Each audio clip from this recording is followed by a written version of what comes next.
설교의 제목은 용서입니다. 용서. 21절에 보면은 내게 죄를 범하면 몇 번이나 용서하여 주리까 이러고 질문을 하게 되는데요. 여기서 내게 죄를 범하면 이렇게 얘기했죠. 죄를 짓다. 이 죄를 짓다라는 것은 내게 죄를 짓다. 아주 간단한 것이긴 하지만 여러분이 죄를 짓는다는 의미를 좀 혼돈할 수 있을 것 같아서 이 죄를 짓다가 고대 헬라어 하마르타노, 잘못한 것입니다. 잘못한 것. 그래서 뭔가 관역이 있으면은 내가 관역을 맞춰야 되는데 관역 맞추지 못하고 다른데 이렇게 쏘는 것, 뭐 그런 것과 비슷합니다. 그 단어를 설명할 때 쓰여지는 예인데 맞지 않은 것, 잘못한 것. 그래서 인간이 하나님께 잘못할 수도 있고 인간이 인간에게 잘못할 수도 있습니다. 잘못한 것에는 대가가 옵니다. 대가가 오죠. 갈라디아서 6장 7에서 8절까지 거기에 내용 우리 한번 같이 읽도록 하겠습니다. 스스로 속이지 말라. 하나님은 업신 여김을 받지 아니하시나니 사람이 무엇으로 심든지 그대로 거두리라. 자기의 육체를 위하여 심는 자는 육체로부터 썩어질 것을 거두고 성령을 위하여 심는 자는 성령으로부터 영생을 거두리라. 아멘. 자, 여기 보니까 7절 보시죠. 7절에 무엇을 심든지 그대로 거둔다. 이 그대로 심은 대로 거두는 게 대가죠. 이것이 이제 창조의 원리 가운데, 일상의 삶의 원리 가운데, 세상의 원리 가운데 하나인 것입니다. 사실은 이것이 창조할 때는 이 원리 그대로 쓰여지지는 않았습니다. 왜냐하면은 인간이 일을 해야 거기에 맞는 대가로 먹는 시스템이 아니라 그냥 하나님께서 먹고 사는 것은 우리에게 그냥 주셨고 우리는 그것과 상관없이 하나님이 사명을 감당하게 하셔서 일을 하게 되는 거죠. 그런데 죄를 지으면서 거기에 따라서 이제 우리가 한 만큼 그 다음 대가가 오는, 이제 거기에선 잘못했을 때는 잘못한 것에 대한 대가가 주어지는 그런 어떤 원리가 심겨진 것입니다. 자, 여기 보니까 8절 다시 한번 보시면은 자기 육체를 위하여 심는 자는 육체로부터 썩어질 것을 거두게 되고 성령을 위하여 심는 자는 성령으로부터 영생을 거두게 된다. 이렇게 말씀을 하고 있죠. 자, 좀 나눠서 생각해 보죠. 그 다음 한번 넘겨주세요. 육적인 존재는 썩어져가는 육적인 것을 거두게 되고, 그럼 육적인 것이 무엇이냐라고 물을 때는 이 육적이라는 것은 죄와 연결이 되죠. 그리고 썩어지는 육적인 것을 거둔다는 건 뭐냐? 사망입니다. 이제 여기에 죄의 싹은 사망이다라는 원리가 여기에 담겨져 있죠. 그래서 여러분 잘 아시는 로마서 6장 23절 같이 읽겠습니다. 죄의 싹은 사망이요 하나님의 은사는 그리스도 예수 우리 주 안에 있는 영생이니라. 아멘. 바로 이거죠. 죄의 삭은 사망이고 하나님의 은사는 그리스도 예수 주 안에 있는 영생이다. 그래서 죄를 짓는 자의 대가는 사망이고 그리스도 예수 안에서는 영생이 임하게 되는 거죠. 자, 그래서 이것을 간단하게 이제 표현하면은 넘겨주세요. 영적인 존재에게는 영적인 축복이 주어지는데 영적인 존재란 무엇이냐? 그리스도 예수와 연결된 사람이다. 그리고 그 사람에게 대가는 영적인 축복은 영생이다. 영생이 주어진다. 지금 육적인 존재가 육적인 것을 거두는 사망을 거두는 것과 영적인 존재가 영생을 거두는 것, 이게 이제 이렇게 대조가 되고 있죠. 그런데 여기서 이제 핵심은 육적인 존재가 어떻게 영적인 존재가 되었는가라는 겁니다. 뭘 했길래, 어떤 노력을 했길래, 무엇을 하면 육적인 존재가 영적인 존재가 될 수 있죠? 믿음. 그러니까 사실은 무언가를 한다? 그건 안 틀렸다. 거기에는 그냥 믿음으로써 예수 그리스도의 그 은혜를 누리게 되는데, 우리는 그 은혜를 구체적으로 용서라고 해야 돼요. 용서.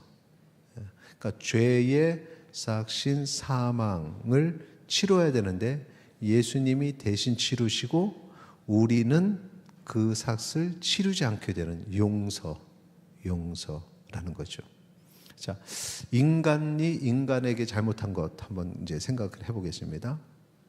어떤 사람에게 내가 잘못할 수도 있죠. 또 어떤 사람이 나에게 잘못할 수도 있습니다. 그때도 이게 대가가 주어지죠. 대가가. 그래서 인간은 기본적으로 내가 당한 만큼 돌려주려고 합니다. 그게 대가죠. 대가지. 어떤 사람들은 당한 것보다 더 많이 돌려주려고도 합니다. 그게 바로 무엇이냐? 인간이 타락하고 난 다음에 이 사회 구조를 이루고 있는 시스템, 무엇이든지 심는 대로 그대로 거둔다라는. 그래서 네가 나한테 그렇게 했어? 그럼 너도 한번 당해봐. 이런 타락한 이후에 사람들이 가지고 있는 생각을, 이런 거를 가진, 그게 이루어지지 않으면 막 속상해하죠. 이건 불공평해 라고 생각을 합니다. 그런데 그런 차원에서 생각할 때 예수님이 우리에게 용서하신 사건, 우리가 죄를 지었는데 사망의 그 싹을 치러야 되는데 치르지 않고 용서받은 사건은, 이것은 세상의 원리를 뛰어넘는 겁니다. 우리가 말로 이거는 말도 안 돼, 억울해 라고 했던 그 일이 벌어진 거죠. 말도 안 되는 일이 벌어진 거죠. 왜 예수님은 그 말도 안 되는 일을 행하셨을까? 왜 용서하셨을까? 왜 예수님이 대신 십자가에 달려 죽으셨을까? 우리의 입장에서는 예수님의 사랑 때문이다 이렇게 고백하는데, 예수님의 입장에서는 그 사랑을 행하심으로 무엇을 얻으려고 하셨을까? 요한복음 12장 24절에 답이 있습니다. 같이 읽겠습니다. 내가 진실로 진실로 너희에게 이르노니 한 알의 밀이 땅에 떨어져 죽지 아니하면 한 알 그대로 있고 죽으면 많은 열매를 맺느니라. 아멘. 자, 여기 보세요. 한 알의 밀이 땅에 떨어져 죽지 아니하면 그대로 있는데 변화가 없죠.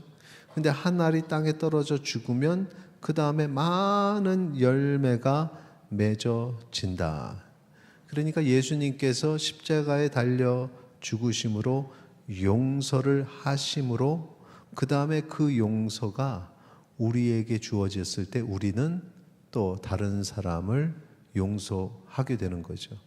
큰 용서를 받았으니 작은 용서를 하는 거예요.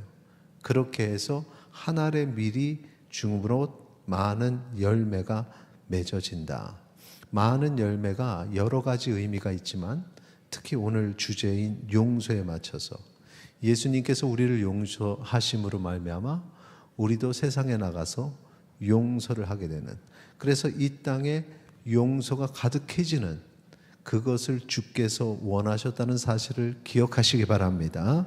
그래서 인간이 인간에게 죄를 지었을 때도 용서를 해야 한다라는 것입니다. 근데 용서가 쉽지가 않죠. 여러분이 예수님이 나를 용서하신 건 용서하신 거고 나는 저 사람을 도저히 용서를 하지 못하겠다는 게 솔직한 심정일 것입니다. 어떻게 하면 우리가 용서할 수 있을까요? 어떻게 하면? 여러 가지 이제 여러분들이 용서할 수 있는 여러 가지 방법들을 알고 계시겠지만 하나님의 말씀 성경을 기반으로 해서 세 가지를 제안드립니다. 첫째, 이것을 기억하세요. 같이 읽겠습니다. 나의 용서는 하나님의 용서와 연결된 행위이다. 무슨 얘기냐면 내가 저 사람을 용서하는 행위가 순전히 저 사람과의 나의 관계 속에서의 일이 아니라 하나님과 나의 관계에서의 일이라는 거죠. 그래서 하나님의 용서를 통해서 나도 열매를 맺어야 되니까 그래서 나도 저 사람을 용서하는 거죠. 하나님께 순종하는 마음으로 저 사람을 보면은 마음에 안 들어요. 도무지 용서를 할 수가 없어요. 그런데 저 사람과의 나의 관계가 아니라 하나님이 나를 용서하셨고, 그리고 이제 나가서 용서하라 하시니까 순종함으로 나도 용서하는 것. 이게 바로 나의 용서가 하나님의 용서와 연결된 것이다 라는 것입니다. 예수님이 그 연결을 이렇게 표현하셨어요. 마태복음 18장 18절 같이 읽겠습니다. 진실로 너희에게 이르노니 무엇이든지 너희가 땅에서 매면 하늘에서도 매일 것이요 무엇이든지 땅에서 풀면 하늘에서도 풀리리라. 아멘. 요즘 그 IT 이 세대의 용어에 맡기면 페어링이랍니다. 페어링 연결되는 거죠. 끊어져 있는 게 아니라 연결되어지는 거.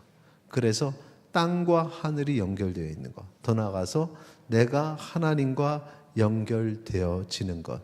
그래서 하나님이 나를 용서하셨듯이 나도 저 사람을 용서하고, 그래서 나의 용서를 통해서 하나님이 기뻐하시는 이 페어링이라는 이 연결된 행위라는 걸 기억하시고, 저 사람을 생각하면 용서할 수 없어요.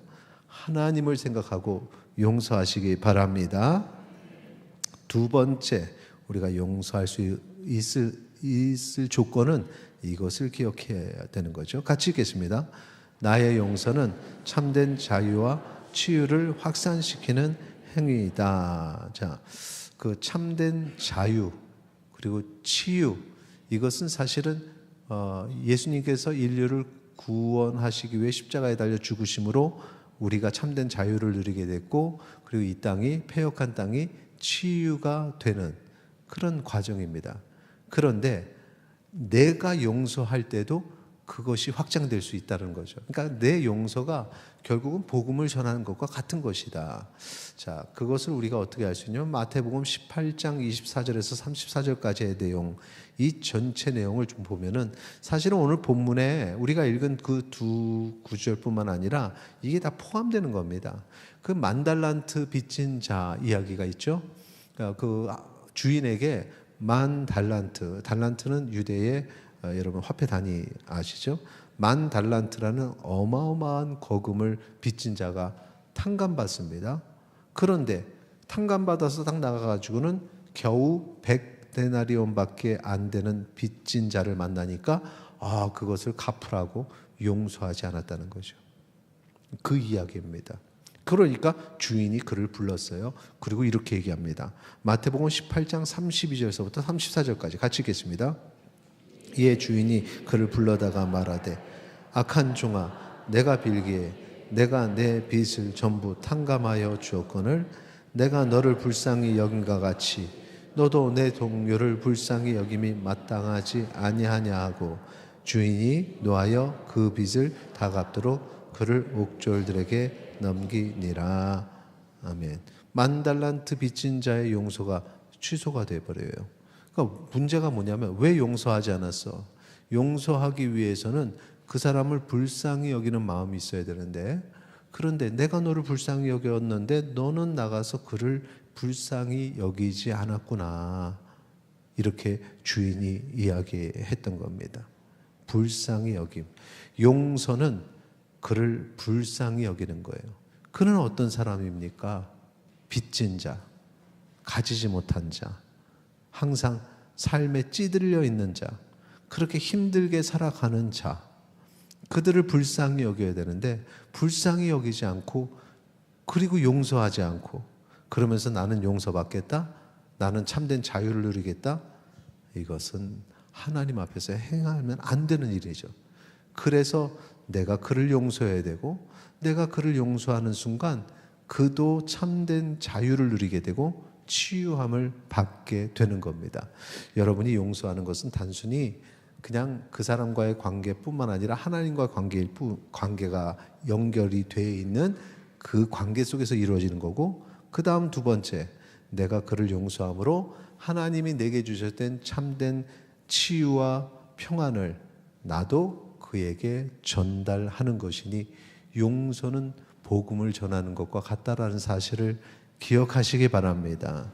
복음을 전할 때 마음에 드는 사람만 복음을 전하고 마음에 들지 않는 사람에게는 복음을 전하지 않는다. 그건 말이 안 되는 거죠. 용서도 마찬가지예요.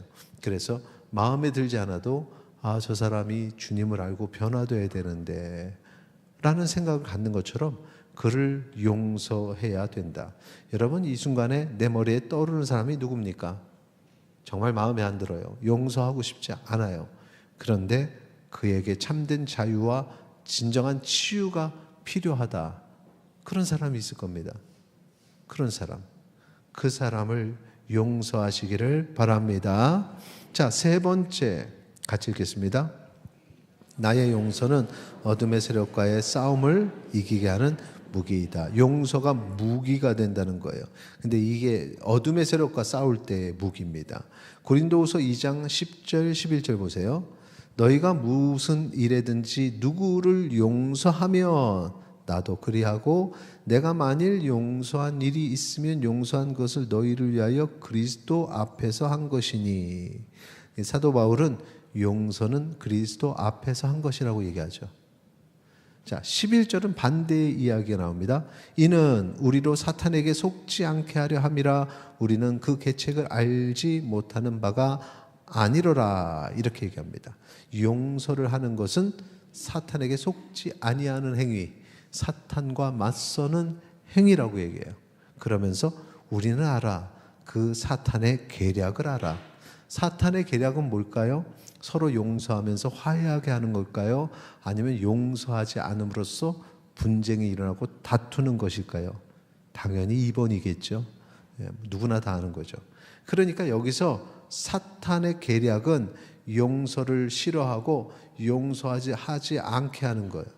앞에서 얘기했듯이 죄를 짓는 것은 잘못하는 것인데 사탄은 인간이 하나님께 잘못하게 만들고 인간이 인간에게 잘못하게 만드는 걸 원하는 거죠.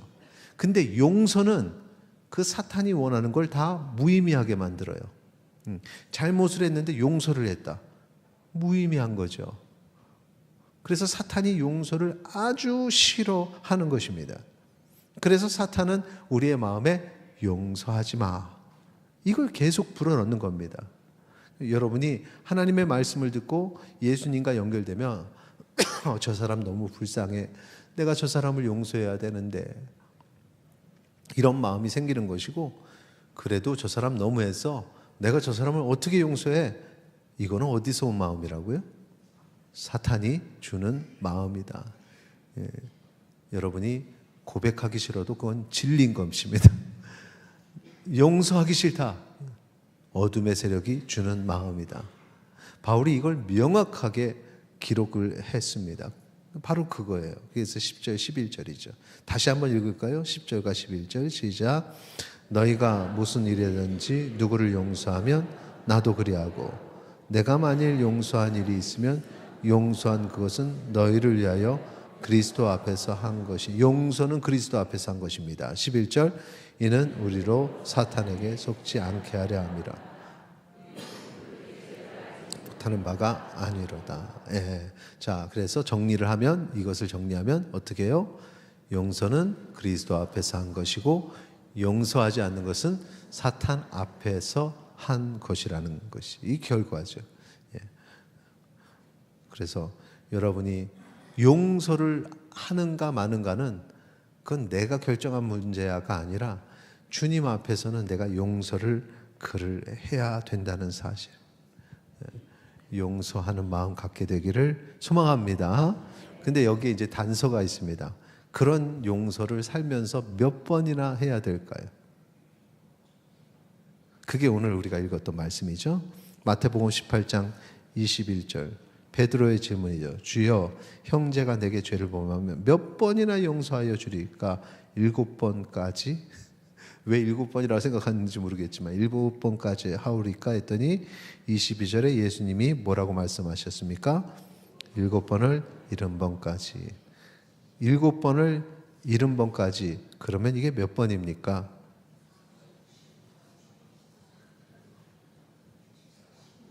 T인 사람은 계산하고 있어요. 그런 얘기가 아니고 계속하라. 계속 하라. 계속 하란 얘기지. 이걸 뭘 계산을 해가지고 곱해가지고 딱 그만큼만 한다고. 계속 하라는 겁니다. 살면서 주님 오실 때까지 계속 해라. 근데 여기서 가장 중요한 게 있습니다. 우리가 용서할 대상 중에 제일 용서가 안 되는, 그리고 너무나 쉽게 용서하지 않는 대상이 있어. 바로 나 자신. 다른 사람들은 또 관대하게 용서를 하는 사람들이 자기 자신에게는 너무 냉혹한 사람이 있어요. 그리고 나에게 냉혹하듯이 나의 부모님과 나의 자녀들에게 냉혹한 사람들이 있어요. 다른 사람들이 실수하면 그럴 수 있어 하지만 부부 일심동체, 자녀도 일심동체, 부모 일심동체, 그래서 자기 가족이 실수하는 건 못 보는 사람들이 있어요. 용서하는 마음이 내 자신에도 있기를 소망합니다. 지난날 내가 실수한 거에 대해서 너무 괴로워하고 이런 정말 나쁜 쓰레기 같은 인간이 자기 자신에게는, 남한테는 그 말을 못 하는데 자기 자신에게는 그런 말을 하면서 학대를 하는 겁니다. 주님께서 용서를 할 때는 그건 모든 사람일 뿐만 아니라 너 자신에게도 용서하라. 왜? 내가 너를 용서했는데 너는 왜 너 자신을 용서하지 못해? 용서했으니 나가서 더 이상 죄를 짓지 마. 괜찮아. 그런 용서가 우리 가운데 있기를 축원합니다. 그것을 위해서 주께서 십자가에 죽으시고 나를 용서하셨으니 이제 우리가 살면서 힘들어도 용서하는 성도님들이 되시기를 주의 이름으로 축원합니다.